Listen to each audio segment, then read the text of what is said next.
Good evening po, Almighty God. Nagpa-practice lang po ako dito. Kapa.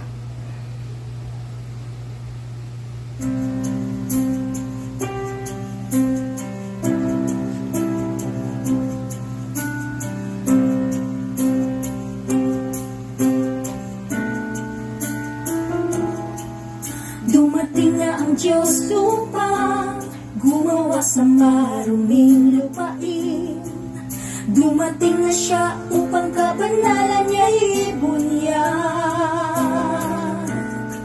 upang gawin ang gawain niya, iligtas ang tao rito. Tinitiis niyang malaking kahihiyan.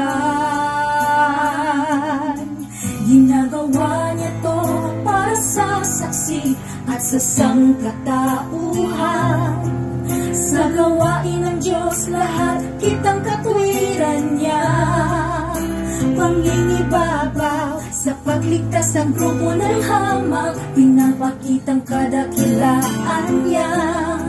At katuwiran niya'y lubos na kilala. Kahit sindilang sa maruming lupain, Diyos ay di hamak. Di paano pinapakitang kadakilaan pagmamahal niya. Mas gumagawa siya sa paraang to, mas nalalaman ng tao. Dalisay at perpektong pagmamahal ng Diyos sa tao.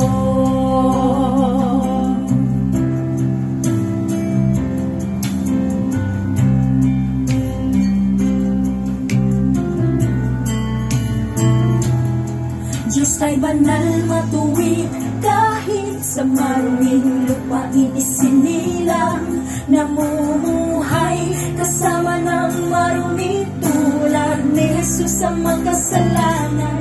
Di ba lahat ng gawain niya'y para manatiling buhay ang tao?